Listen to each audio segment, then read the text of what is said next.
Hola queridos amigos de la cuarentena, espero que hayan tenido un muy buen lunes. Hoy vamos con la lectura número 8 y en este caso vamos a complacer una sugerencia de Antonella Silvi. Ella nos sugirió leer La Dama del Perrito de Anton Chekhov. Bueno, Anton Chekhov no necesita mucha introducción, obviamente es uno de los más grandes escritores rusos, famoso por sus cuentos. Y este cuento en particular es uno de los más famosos cuentos de la historia de la literatura universal. Curiosamente no por su trama, es una trama muy sencilla, aparentemente es una historia bastante simple que narra el romance adúltero, digámoslo así, entre una mujer joven casada y un hombre bastante más grande que ella casados, que se convierte en una relación imposible, pero lo que realmente hace de este cuento algo inolvidable es la forma como está escrito, la construcción increíble de los personajes y todo lo que nos imaginamos que sucede en la cabeza de ellos mientras escuchamos la historia. Bueno, sin más, espero que lo disfruten y nos vemos mañana con la próxima lectura. Un abrazo a todos.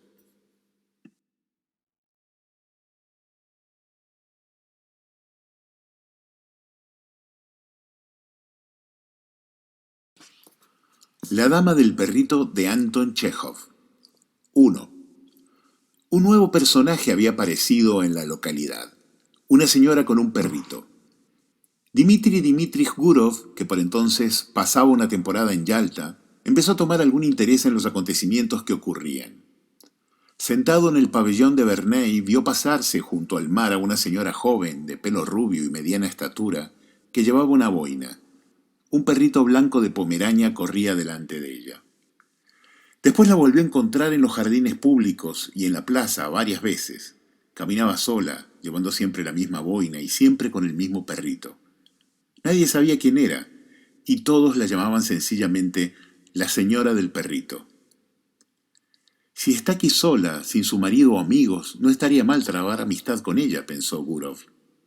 Aún no había cumplido 40 años, pero tenía ya una hija de 12 y 2 hijos en la escuela. Se había casado joven, cuando era estudiante de segundo año, y por entonces su mujer parecía tener la mitad de edad que él. Era una mujer alta y tiesa, de cejas oscuras, grave y digna, y como ella misma decía, intelectual.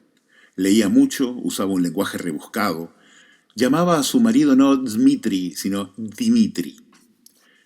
Y él, en secreto, la consideraba falta de inteligencia, de ideas limitadas, cursi. Estaba avergonzado de ella y no le gustaba quedarse en casa. Empezó por serle infiel hacía mucho tiempo. Le fue infiel bastante a menudo. Y probablemente por esta razón, casi siempre hablaba mal de las mujeres. Y cuando se tocaba ese asunto en su presencia acostumbraba a llamarlas la raza inferior. Parecía estar tan escarmentado por la amarga experiencia que le era lícito llamarlas como quisiera, y sin embargo, no podía pasarse 2 días seguidos sin la raza inferior. En la sociedad de hombres estaba aburrido, y no parecía el mismo. Con ellos se mostraba frío y poco comunicativo, pero en compañía de mujeres se sentía libre, sabiendo de qué hablarles y cómo comportarse. Se encontraba a sus anchas entre ellas aunque estuviese callado. En su aspecto exterior, su carácter y toda su naturaleza, había algo de atractivo que seducía a las mujeres, predisponiéndolas en su favor. Él sabía esto, y diríase también que alguna fuerza desconocida lo llevaba hacia ellas. La experiencia a menudo repetida, la cruda y amarga experiencia, le había enseñado hace tiempo que con gente decente, especialmente gente de Moscú, siempre lentos e irresolutos para todos, la intimidad, que al principio diversifica agradablemente la vida y parece una ligera e encantadora aventura, llega a ser inevitablemente un intrincado problema. Y con el tiempo, la situación se hace insoportable. Pero a cada nuevo encuentro con una mujer interesante, esta experiencia se le olvidaba, sentía ansias de vivir y todo lo encontraba sencillo y divertido. Una noche que estaba comiendo en los jardines, la señora de la boina llegó lentamente y se sentó a la mesa de al lado. La expresión de su rostro, su aire, el vestido y el peinado le indicaron que era una señora, que estaba casada, que se encontraba en Yalta por primera vez y que estaba triste. Las historias inmorales que se murmuran en sitios como Yalta son la mayor parte mentira.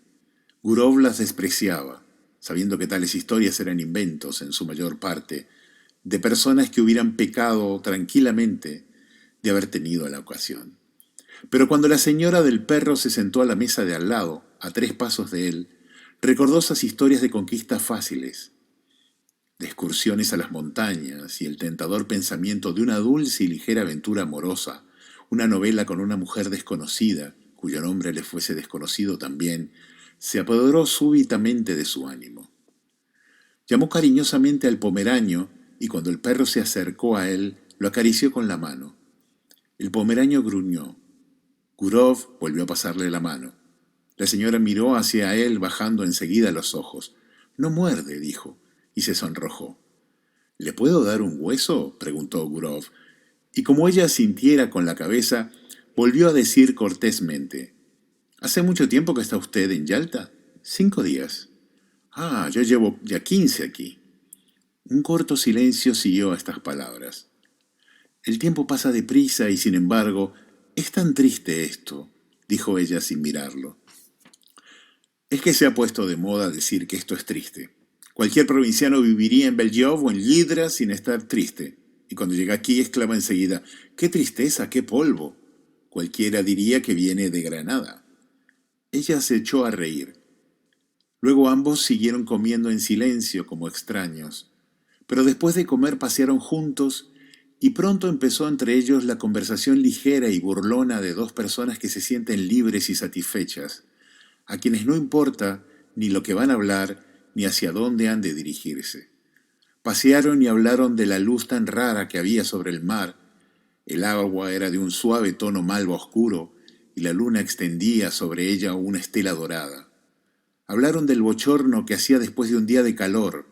Gurov le contó que había venido de Moscú, en donde tomó el grado en artes, pero que era empleado de un banco, que había estado como cantante en una compañía de ópera, abandonándola luego, que poseía 2 casas en Moscú.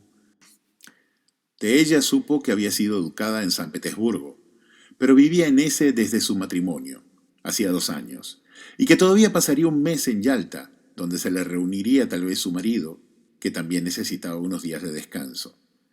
No estaba muy segura de si su marido tenía un puesto en el departamento de la Corona o en el Consejo Provincial, y esta misma ignorancia parecía divertirla. También supo Gurov que se llamaba Anna Sergeyevna. Más tarde, una vez en su cuarto, pensó en ella. Pensó que volvería a encontrársela al día siguiente. Sí, necesariamente se encontrarían. Al acostarse recordó lo que ella le contara de sus sueños de colegio. Había estado en él hasta hacía poco, estudiando lecciones como una niña. Y Gurov pensó en su propia hija. Recordaba también su desconfianza, la timidez de su sonrisa y sus modales, su manera de hablar a un extraño. Debía ser esta la primera vez en su vida que se encontraba sola, examinada con curiosidad e interés. La primera vez también que al dirigirse a ella creyó adivinar en las palabras de los demás secretas intenciones. Recordó su cuello esbelto y delicado, sus encantadores ojos grises. Algo hay de triste en esta mujer, pensó, y se quedó dormido. 2. Una semana había pasado desde que hicieron amistad. Era un día de fiesta. Dentro de las casas hacía bochorno, mientras que en la calle el viento formaba remolinos de polvo y tiraba el sombrero a los transeúntes. Era un día de sed, y Gurov entró varias veces en el pabellón y ofreció a Anna Sergeyevna jarabe y agua o un helado. Nadie sabía qué hacer. Por la tarde, cuando el viento se calmó un poco, salieron a ver venir el vapor. Había muchas personas paseando por el puerto. Se habían reunido para recibir a alguien y llevaban ramos de flores. Se notaban allí 2 peculiaridades de la gente elegante de Yalta. Las señoras mayores iban como muchachas, y había muchos generales vestidos de uniforme. A causa de lo alborotado que estaba el mar, el vapor llegó muy tarde, después de la puesta del sol, y tardó mucho tiempo en atracar en el muelle. Ana Sergeyevna miró a través de sus impertinentes al vapor y a los pasajeros, como esperando encontrar algún conocido, y al volverse hacia Gurov, sus ojos brillaban. Habló mucho y preguntaba cosas desacordes, olvidando al poco rato lo que había preguntado. Al hacer un movimiento con la mano, dejó caer los impertinentes al suelo. La gente empezaba a dispersarse. Estaban demasiado oscuro para ver las caras de los que pasaban. El viento se había calmado por completo, pero Gurov y Ana Sergeyevna permanecían allí, quietos, como si esperasen ver salir a alguien más del vapor. Ella olía en silencio las flores, sin mirar a Gurov. «El tiempo está mejor esta tarde», dijo él. «¿Dónde vamos ahora?» Ella no contestó. Entonces Gurov la miró intensamente. Rodeó su cuerpo con el brazo y la besó en los labios, mientras respiraba la frescura y fragancia de las flores. Luego miró a su alrededor ansiosamente, temiendo que alguien lo hubiese visto. «Vamos al hotel», dijo él dulcemente, y ambos caminaron deprisa. La habitación estaba cerrada y perfumada con la esencia que ella había comprado en el almacén japonés. Gurov miró hacia Ana Sergeyevna y pensó: cuán distintas personas encuentra uno en este mundo. Del pasado conservaba recuerdos de mujeres ligeras, de buen fondo algunas que lo amaban alegremente, agradeciéndole la felicidad que él podía darles, por muy breve que fuese. De mujeres como la suya, que amaban con frases superfluas, afectadas, histéricas, con una expresión que hacía sospechar que no era amor ni pasión, sino algo más significativo. Y de dos o tres más, hermosas, frías, en cuyos rostros sorprendió más de una vez destellos de rapacidad, el deseo obstinado de sacar de la vida aún más de lo que ésta podía darles. Eran mujeres irreflexivas, dominantes, faltas de inteligencia y de edad ya madura. Cuando Gurov empezaba a mostrarse frío con ellas, esta misma hermosura excitaba su odio, figurándosele que los encajes con que adornaban su ropa eran, para él, escalas. Pero en el caso actual, solo había la timidez de la juventud inexperta, un sentimiento parecido al miedo, y todo esto daba a la escena un aspecto de consternación, como si alguien hubiera llamado de repente a la puerta. La actitud de Ana Sergeyevna, la señora del perrito, en todo lo sucedido, tenía algo de peculiar, de muy grave, como si hubiera sido su caída. Así parecía, y resultaba extraño, inapropiado. Su rostro languideció y lentamente se le soltó el pelo. En esta actitud de abatimiento y meditación se asemejaba a un grabado antiguo, la mujer pecadora. «Hice mal», dijo. «Ahora usted será el primero en despreciarme». Sobre la mesa había una sandía. Gurov cortó una tajada y empezó a comérsela sin prisa. Durante cerca de media hora ambos guardaron silencio. Ana Sergeyevna estaba conmovedora. Había en ella la pureza de una mujer sencilla y buena que ha visto un poco de vida. La luz de la bujía iluminando su rostro mostraba, sin embargo, que se sentía desgraciada. «¿Cómo es posible que yo llegara a despreciarla?», preguntó Gurov. «No sabe usted lo que dice». «Dios me perdone», dijo ella, y sus ojos se llenaron de lágrimas. «Es horrible», añadió. «Parece que usted necesita ser perdonada». «¿Perdonada? No. Soy una mala mujer. Me desprecio a mí misma y no pretendo justificarme. No es a mi marido, es a mí a quien he engañado. Y esto no es de ahora. Hace mucho tiempo que me estoy engañando. Mi marido podrá ser bueno y honrado, pero es un lacayo. No sé qué es lo que hace allí ni en lo que trabaja, pero sé que es un lacayo. Yo tenía 20 años cuando me casé con él. He vivido atormentada por un sentimiento de curiosidad. Necesitaba algo mejor. Debe de haber otra clase de vida, me decía a mí misma. Sentía ansias de vivir, vivir, vivir. La curiosidad me abrazaba. Usted no me comprende, pero le juro a Dios que llegó un momento en que no pude contenerme. Algo fuera de lo corriente debió ocurrirme. Le dije a mi marido que estaba mala y me vine aquí. Y aquí he estado vagando de un lado a otro, como una loca.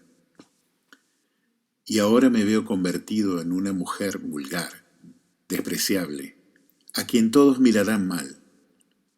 Gurov se sintió aburrido casi al escucharla. Le irritaba el tono ingenuo con que hablaba y aquellos remordimientos tan inoportunos. A no ser por las lágrimas, hubiera creído que estaba representando una comedia. No la entiendo a usted, dijo dulcemente. ¿Qué es lo que quiere? Ella ocultó su rostro en el pecho de él, estrechándolo tiernamente. Créame usted, se lo suplico. Amo la existencia pura y honrada, odio el pecado. Yo no sé lo que estoy haciendo. La gente suele decir, el demonio me ha tentado. Yo también pudiera decir que el espíritu del mal me ha engañado. Shh, murmuró Gurov. Después la miró fijamente, la besó, hablándole con dulzura y cariño, y poco a poco se fue tranquilizando, volviendo a estar alegre y acabaron por reírse los dos. Cuando salieron afuera no había un alma a orillas del mar. La ciudad, con sus cipreses, tenía un aspecto mortuorio, y las olas se deshacían ruidosamente al llegar a la orilla. Cerca de ella se balanceaba una barca, dentro de la que parpadeaba soñolienta una linterna. Encontraron un coche y lo tomaron. Fueron en dirección de Oreanda. Al pasar por el vestíbulo he visto su apellido escrito en la lista. Von Dideritz, dijo Gurov. ¿Su marido es alemán? No, creo que su abuelo sí lo era, pero él es ruso ortodoxo. En Oreanda se pasearon silenciosos en un sitio no lejos de la iglesia y mirando hacia el mar. Yalta apenas era visible a través de la bruma matinal. Blancas nubes permanecían quietas en lo alto de las montañas. No se movía una hoja. En los árboles cantaban las cigarras. Y solo llegaba a ellos, desde abajo, el cavernoso y monótono ruido de las olas hablando de paz, de ese sueño eterno que a todos nos espera. Del mismo modo debía oírse cuando ni Yalta ni Oreanda existían. Así se oye ahora, y se oirá con la misma monotonía cuando ya no vivamos. Y en esta constancia, en esta completa indiferencia para la vida y la muerte de cada uno de nosotros, ahí se oculta tal vez la garantía de nuestra eterna salvación, del movimiento incesante de la vida sobre el mundo, del progreso hacia la perfección. Sentado al lado de una mujer joven que en la luz del amanecer parecía tan encantadora, acariciada e idealizada por los mágicos alrededores, el mar, las montañas, las nubes, el cielo azul, Gurov pensó lo hermoso que es todo el mundo cuando se refleja en nuestro espíritu. Todo menos lo que pensamos o hacemos cuando olvidamos nuestra dignidad y los altos designios de nuestra existencia. Un hombre pasó cerca de ellos, un guarda probablemente. Los miró y siguió adelante. Y este detalle les parecía misterioso y lleno de encanto también. Luego vieron un vapor que venía de Teodosia, cuyas luces brillaban confundidas con las del amanecer. «Hay gotas de rocío sobre la hierba», dijo Ana Sergeyevna después de un silencio. «Sí, es hora de volver a casa». Y se volvieron a la ciudad. Desde entonces volvieron a verse todos los días a las 12. Comían juntos, se paseaban, contemplaban el mar. Ella se quejaba de dormir mal, sentía palpitaciones en el corazón. Le hacía las mismas preguntas, interrumpidas a veces por celos, otras por el miedo de que Gurov no la respetara bastante. Y a menudo, en los jardines, a orillas del agua, cuando se encontraban solos, él la besaba apasionadamente. Aquella vida reposada, aquellos besos en pleno día mientras miraba alrededor por temor de ser visto, el calor, el olor del mar y el continuo ir y venir de gente desocupada, perfumada, bien vestida, hicieron de Gurov otro hombre. Encontraba a Ana Sergeyevna hermosa, fascinadora, y así se lo repetía a ella. Se volvió impaciente y apasionado hasta el punto de no querer separarse de su lado. Y ella, mientras tanto, seguía pensativa y continuamente le decía que no la respetaba bastante, que no la amaba a lo más mínimo y que seguramente pensaría en ella como en una mujer cualquiera. Todos los días, a la caída de la tarde, se iban en coche fuera de Yalta, a Oreanda o a la Cascada, y estos paseos eran siempre un triunfo para ellos. La escena les impresionaba invariablemente como algo magnífico y hermosísimo. Esperaban al marido, que debía venir pronto. Pero un día llegó una carta en la que anunciaba que se encontraba mal y suplicaba a su esposa que volviera cuanto antes. Ana Sergeyevna se preparó, pues, a marcharse. «Es una buena cosa que yo me vaya», le dijo a Gurov. «Es el dedo del destino». El día de la marcha, Gurov la acompañó en el coche. Cuando llegaron al tren y sonó la segunda campanada, Ana Sergeyevna le dijo: «Déjame mirarte una vez más, otra vez. Así, ya está». No lloraba, pero en su rostro se reflejaba tal tristeza que parecía enferma. Los labios le temblaban. «Me acordaré de ti siempre, pensaré siempre en ti», dijo. «Que Dios te proteja, sé feliz. No pienses nunca mal de mí. Nos separamos para no volvernos a ver más. Así debe ser porque nunca debimos habernos encontrado.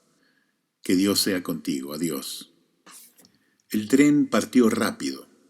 Sus luces desaparecieron pronto de la vista, y un minuto más tarde no se oía ni el ruido, como si todo hubiera conspirado para hacer terminar lo antes posible aquel dulce delirio, aquella locura. Solo, en el andén, mirando hacia donde el tren desapareció, Gurov escuchó el chirrido de las cigarras, el zumbido de los hilos del telégrafo, y le pareció que acababa de despertarse. Meditó sobre este episodio de su vida que también tocaba su fin, y del que solo el recuerdo quedaba. Se sintió conmovido, triste y con remordimientos. Aquella mujer que nunca más volvería a encontrar no fue feliz con él, porque aunque la trató con afecto y cariño, hubo siempre en sus maneras, en sus caricias, una ligera sombra de ironía, la grosera condescendencia de un hombre feliz que, además, le doblaba la edad. Ana Sergeyevna lo llamó siempre bueno, distinto de los demás, sublime a veces. Constantemente se había mostrado ella como no era en realidad. Sin intención la había engañado. Un vago perfume de otoño se dejaba ya sentir en la atmósfera. Hacía una tarde fría y triste. «Es hora de que me marche al norte», pensó Gurov, al dejar el andén. «Sí, ya es hora». 3. En su casa de Moscú lo encontró todo en plan de invierno. Las estufas estaban encendidas y por las mañanas aún era oscuro cuando sus hijos tomaban el desayuno para irse al colegio. Tanto que la niñera tenía que encender la luz un rato. Habían empezado las heladas. Cuando cae la primera nieve y aparecen los primeros trineos, es agradable ver la tierra blanca, los blancos tejados, exhalar el tibio aliento, y la estación trae a la memoria los años juveniles. Las viejas limas y abedules cubiertos de escarcha tienen una expresión simpática y están más cerca de nuestro corazón que los cipreses y las palmas. Junto a ellos se olvidan el mar y las montañas. Gurov había nacido en Moscú. Llegó a él en un bello día de nieve y al ponerse su abrigo de pieles y sus guantes, al pasearse por Petrovka, al oír el domingo por la tarde el sonido de las campanas, olvidó el encanto de su reciente aventura y del sitio que dejara. Poco a poco se absorbió en la vida de Moscú. Leía con avidez los periódicos y declaraba que los leía sin fundamento. Enseguida sintió un deseo irresistible de ir a los restaurantes, a los clubes, a las comidas, aniversarios y fiestas. Se sintió orgulloso de hablar y discutir con célebres abogados, con artistas, de jugar a las cartas con algún profesor en el club de doctores. Ya podía hasta comer un plato de pescado salado o una col. Al cabo de un mes, le pareció que la imagen de Ana Sergeyevna había de cubrirse de una bruma en su memoria, y visitarlo en sueños de cuando en cuando con una sonrisa, como hacían otras. Pero pasó más de un mes, llegó el verdadero invierno, y recordaba todo aquello tan claramente como si se hubiera separado de Ana Sergeyevna el día antes. Estos recuerdos, lejos de morir, se avivaron con el tiempo. En la tranquilidad de la tarde, al oír las palabras de los niños estudiando en alta voz, el sonido del piano en un restaurante o el ruido de la tormenta que llegaba por la chimenea, volvía de repente todo a su memoria. lo ocurrido en el muelle la mañana de niebla junto a las montañas, el vapor que volvía de Teodosia y los besos. Gurov se levantaba entonces y paseaba por su habitación recordando y sonriendo. Luego, sus recuerdos se convertían en ilusiones y en su fantasía el pasado se mezclaba con el porvenir. Ana Sergeyevna no lo visitaba ya en sus sueños. Lo seguía por todas partes como una sombra, como un fantasma. Al cerrar los ojos, la veía como si estuviese viva delante de él, y Gurov la encontraba más encantadora, más joven, más tierna de lo que en realidad era, imaginándosela aún más hermosa de lo que estaba en Yalta. Por la tarde, Ana Sergeyevna lo miraba desde el estante de los libros, desde el hogar de la chimenea. Desde cualquier rincón oía su respiración y el roce acariciador de sus faldas. En la calle miraba a todas las mujeres buscando alguna que se pareciese a ella. Un deseo intenso de comunicar a alguien sus ideas lo atormentaba, pero en su casa era imposible hablar de su amor, y fuera de ella tampoco tenía a nadie, ni a sus compañeros de oficina, ni a ninguno en el banco podía contárselo. ¿De qué iba a hablar entonces? Pero es que había estado enamorado. ¿Hubo algo de poético, de edificante, simplemente de interés en sus relaciones con Ana Sergeyevna? Y todo se le volvía a hablar vagamente de amor, de mujer, y nadie sospechaba nada. Solo su esposa fruncía el entrecejo y decía: «No te va el papel de conquistador, Dimitri». Una tarde, al volver del club de doctores con un oficial con el que había estado jugando a las cartas, no se pudo contener y le dijo: «Si supieras la mujer tan fascinante que conocí en Yalta». El oficial entró en su trineo y se iba ya, pero se volvió de pronto, exclamando: «Dimitri Dimitrich, ¿qué? Tenías razón esta tarde. El esturión era demasiado fuerte». Aquellas palabras tan corrientes llenaron a Gurov de indignación, encontrándolas degradantes y groseras. Qué modo tan salvaje de hablar, qué noches más estúpidas, qué días más faltos de interés. El afán de las cartas, la glotonería, la bebida, el continuo charlar siempre sobre lo mismo. Todas estas cosas absorben la mayor parte del tiempo de muchas personas, la mejor parte de sus fuerzas, y al final, de todo eso, ¿qué queda? Una vida servil, acortada, trivial e indigna, de la que no hay medio de salir, como si se estuviera encerrado en un manicomio o en una prisión. Gurov no durmió en toda la noche, tan lleno de indignación estaba. Al día siguiente se levantó con dolor de cabeza, y a la otra noche volvió a dormir mal. Se sentó en la cama, pensando. Luego se levantó y empezó a pasearse por la habitación. Estaba harto de sus hijos, del banco, y sin ganas de ir a ningún sitio ni ver a nadie. En las vacaciones de diciembre se preparó para un viaje. Le dijo a su mujer que iba a San Petersburgo, a un asunto de un amigo, y se marchó a ese. ¿Para qué? Ni él mismo lo sabía. Sentía necesidad de ver a Ana Sergeyevna y de hablarle, a ser posible arreglar una entrevista con ella. Llegó a ese por la mañana y tomó el mejor cuarto del hotel. Un cuarto con una alfombra gris en el suelo y un tintero gris de polvo sobre la mesa, adornado con una figura a caballo que tenía el sombrero en la mano. El portero del hotel le informó necesariamente. Von Diederitz vivía en una casa de su propiedad en la calle antigua de Gottschalk. No estaba muy lejos del hotel. Era rico y vivía a lo grande. Tenía caballos propios. Todo el mundo lo conocía en la ciudad. El portero pronunciaba Dridritz. Gurov se encaminó sin prisa a la calle de Gottschalk y encontró la casa. Enfrente de ella se extendía una larga valla gris adornada con clavos. Dan ganas de echar a correr al ver este demonio de valla, pensó Gurov, mirando desde allí a las ventanas de la casa y viceversa. Luego recapacitó. Era día de fiesta y probablemente el marido estaría en casa.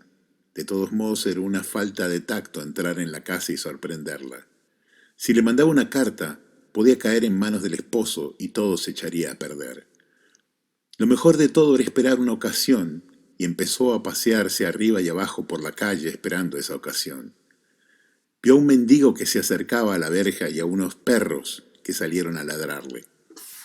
Una hora más tarde, oyó débil e indistinto el sonido de un piano. Ana Sergeyevna debía tocar probablemente. De repente se abrió la puerta y una mujer vieja, acompañada del blanco y familiar pomeriano, salió de la casa. Gurov estuvo a punto de llamar al perro, pero empezó a latirle violentamente el corazón y en su excitación no pudo recordar el nombre. Siguió paseándose y midiendo la empalizada gris una y otra vez, y entonces le dio por pensar que Ana Sergeyevna lo había olvidado y que se estaba a aquellas horas divirtiendo con otro, lo cual al fin y al cabo era natural en una mujer joven que no tenía otra cosa que mirar desde la mañana hasta la noche más que aquella condenada valla. Se volvió a su cuarto del hotel y estuvo largo rato sentado en el sofá sin saber qué hacer. Luego comió y durmió bastante tiempo. ¡Qué estúpido!, exclamó al despertar sin mirar por la ventana. Sin venir a qué me he quedado dormido y ahora ya es de noche. ¿Qué hago?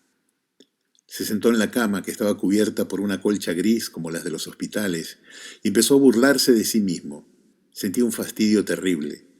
Al diablo la señora del perro y la dichosa aventura. En buen lío te has metido, Gurov. Aquella mañana le había llamado la atención un cartel con letras muy grandes. La geisha iba a ser representada por primera vez. Al recordar esto, se vistió y se marchó al teatro. Es posible que ella vaya a la primera presentación, pensó.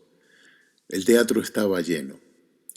Como en todos los de provincia, había una atmósfera muy pesada, una especie de niebla que flotaba sobre las luces. Por las galerías se oía el rumor de la gente. En la primera fila, los pollos elegantes de la localidad estaban de pie mirando a la gente, antes de levantarse el telón. En el palco del gobernador, su hija, adornada con una boa, ocupaba el primer sitio, mientras que él, oculto modestamente detrás de la cortina, solo dejaba visible las manos. La orquesta empezó a afinar los instrumentos. El telón se levantó. Seguía entrando gente que iba a ocupar sus sitios, y Gurov los miraba uno a uno con ansia. Ana Sergeyevna llegó también. Se sentó en la tercera fila y Gurov sintió que su corazón se contraía al mirarla. Comprendió entonces claramente que para él no había en todo el mundo ninguna criatura tan querida como aquella. Aquella mujercita sin atractivos de ninguna clase, perdida en la sociedad de provincia, con sus vulgares impertinentes, llenaba toda su vida. Era su pena y su alegría, la única felicidad que ambicionaba. Y al oír la música de la orquesta y el sonido de los pobres violines provincianos, pensó cuál encantadora era. Pensó y soñó. Un hombre joven con patillas, alto y encorvado, llegó con Ana Sergeyevna y se sentó a su lado. Inclinaba la cabeza a cada paso y parecía estar continuamente haciendo reverencias. Debía ser sin duda el esposo, que una vez en Yalta, en una exclamación de amargura, llamó ella lacayo. Sonreía almibaradamente y en el ojal de la chaqueta llevaba una insignia o distinción que recordaba el número de un criado. En el primer descanso, el marido se salió fuera a fumar y Ana Sergeyevna se quedó sola en su butaca. Gurov se acercó a ella y, con voz temblorosa y una sonrisa forzada, le dijo: «Buenas noches». Al volver la cabeza y encontrarse con él, Ana Sergeyevna se puso intensamente pálida. Lo miró otra vez, horrorizada casi, y estrujó el abanico y los impertinentes entre las manos como luchando para no desmayarse. Los dos guardaban silencio. Ella seguía sentada, él de pie, asustado por la confusión que su presencia le produjo y no atreviéndose a sentarse a su lado. Los violines y la flauta empezaron a sonar y de repente Gurov sintió como si de todos los palcos los estuvieran mirando.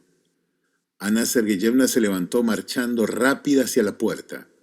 Siguió él y ambos empezaron a andar sin saber a dónde iban, a través de pasillos, bajando y subiendo escaleras, viendo desfilar ante sus ojos uniformes escolares, civiles, militares, todos con insignias. Al pasar, veían señoras, abrigos de piel colgados en las perchas, y el aire les traía olor a tabaco viejo. Y Gurov, cuyo corazón latía con violencia, pensó: «Cielos, ¿para qué habrá aquí esta gente y esta orquesta?». Y recordó en aquel instante cuando, después de marcharse Ana Sergeyevna en Yalta, Creyó él que todo había terminado y que no volverían a encontrarse más, pero cuán lejos estaba del final. Al pie de una escalera estrecha y sombría, sobre la que se leía Paso al anfiteatro, se pararon. «¿Cómo me has asustado?», exclamó ella sin respiración casi, todavía pálida y como agobiada. «¿Cómo me has asustado? Estoy medio muerta. ¿Por qué has venido? ¿Por qué?». «Pero escúchame, Ana, escúchame», repetía Gurov rápidamente y en voz baja. «Te suplico que me escuches». Ella lo miraba con temor mezclado de amor y de súplica. Lo miraba intensamente como si quisiera grabar sus facciones más profundamente en su memoria. «Soy tan desgraciada», siguió diciendo sin escucharle. «No he querido más que pensar en ti todo el tiempo, no vivo más que para eso y sin embargo necesitaba olvidar, pero ¿por qué? ¿Por qué has venido?». En el piso de arriba, dos colegiales fumaban mirando hacia abajo, pero a Gurov no le importaba nada. Atrayendo hacia sí a Ana Sergeyevna, empezó a besarle la cara, las mejillas y las manos. «¿Qué estás haciendo? ¿Qué estás haciendo?», gritaba ella con horror, apartándolo de sí. «Estamos locos, vete ahora mismo, te lo pido por lo que más quieras, te lo suplico, que viene gente». Alguien subía por las escaleras. «Es preciso que te vayas», siguió diciendo Ana Sergeyevna y su voz parecía un susurro. «Oyes, Dimitri, iré a verte a Moscú, nunca he sido feliz, ahora lo soy menos que nunca. Nunca seré dichosa. Pero no me hagas sufrir más, te juro que iré a Moscú, pero ahora separémonos, mi amado Gurov, no hay más remedio». Estrechó su mano y empezó a bajar las escaleras muy deprisa, volviendo atrás la cabeza, y en sus ojos pudo ver él que realmente era desgraciada. Gurov esperó un poco más, escuchó hasta que dejó de oírse el rumor de sus pasos, y entonces fue a buscar su abrigo y se marchó del teatro. 4. Y Ana Sergeyevna empezó a ir a verlo a Moscú.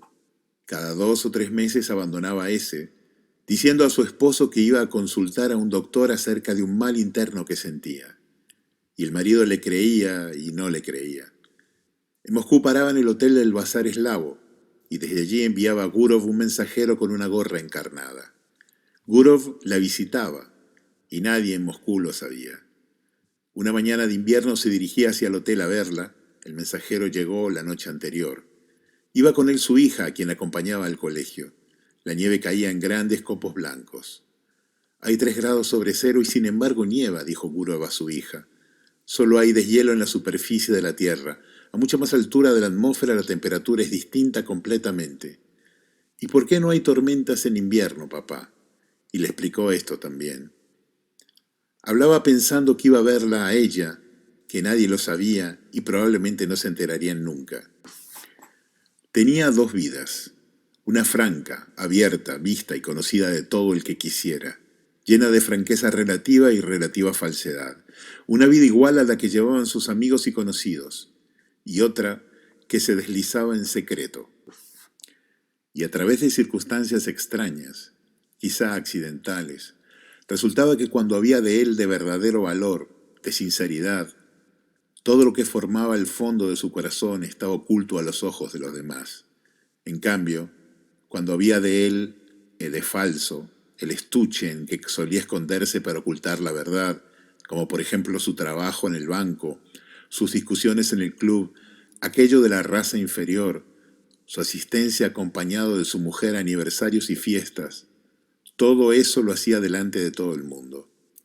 Desde entonces juzgó a los otros por sí mismo, no creyendo en lo que veía y pensando siempre que cada hombre vive su verdadera vida en secreto, bajo el manto de la noche. La personalidad queda siempre ignorada, oculta, y tal vez por esta razón el hombre civilizado tiene siempre interés en que sea respetada. Después de dejar a su hija en el colegio, Gurov se dirigió al Bazar Eslavo. Se quitó abajo el abrigo de pieles, subió las escaleras y llamó a la puerta. Ana Sergeyevna, vestida con su traje gris favorito, exhausta por el viaje y la espera, lo aguardaba desde la noche anterior. Estaba pálida, lo miró sin sonreír y apenas había entrado se arrojó en sus brazos. Fue un beso lento, prolongado, como si hiciera años que no se vieran. «¿Y bien? ¿Qué tal lo vas pasando allí?», preguntó Gurov. «¿Qué noticias traes?». Espera, ahora te contaré, no puedo hablar. Y no podía, estaba llorando. Se volvió de espaldas a él, llevándose el pañuelo a los ojos. La dejaremos llorar, me sentaré y esperaré, pensó Dmitri, y se sentó en la butaca. Mientras tanto, llamó al timbre y pidió que le trajeran té. Ana Sergeyevna seguía de espaldas a él, mirando por la ventana. Lloraba de emoción al darse cuenta de lo triste y dura que era la vida para ambos. Solo podían verse en secreto, ocultándose de todo el mundo como ladrones. Sus vidas estaban destrozadas. «Ven, cállate», dijo Gurov. Para él era evidente que el amor... «Ven, cállate», dijo Gurov.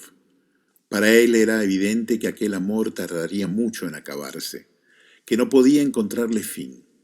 Ana Sergeyevna cada vez lo quería más, lo adoraba y no había que pensar en decirle que aquello se acabaría alguna vez. Por otra parte, no lo hubiera creído. Se levantó a consolarla con alguna palabra de cariño, apoyó las manos en sus hombros y en aquel momento se vio en el espejo. Empezaba a blanquearle la cabeza, y le pareció raro haber envejecido tan rápido y tontamente durante los últimos años. Aquellos hombros sobre los que reposaban sus manos eran jóvenes, llenos de vida y calor, temblaban. Sintió compasión por aquella vida todavía tan joven, tan encantadora, pero probablemente no lejos de marchitarse como la suya. ¿Por qué lo amaba a ella tanto? Siempre había parecido a las mujeres distinto de cómo era en realidad. Amaban, no a él mismo, sino al hombre que habían forjado en su imaginación, aquel hombre a quien con ansia buscaban toda la vida. Y después, al notar su engaño, lo seguían amando lo mismo. Sin embargo, ninguna fue feliz con él. El tiempo pasó, hizo amistad con ellas, vivió con algunas, se separó luego, pero nunca había amado.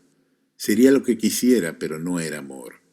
Y aquí que ahora, cuando su cabeza empezaba a blanquear, se había realmente enamorado por primera vez en su vida. Ana Sergeyevna y él se amaban como algo muy próximo y querido, como marido y mujer, como tiernos amigos. Habían nacido el uno para el otro y no comprendían por qué ella tenía un esposo y él una esposa. Eran como dos aves de paso, obligadas a vivir en jaulas diferentes. Olvidaron el uno y el otro cuánto tenían por qué avergonzarse en el pasado. Olvidaron el presente y sintieron que aquel amor los había cambiado.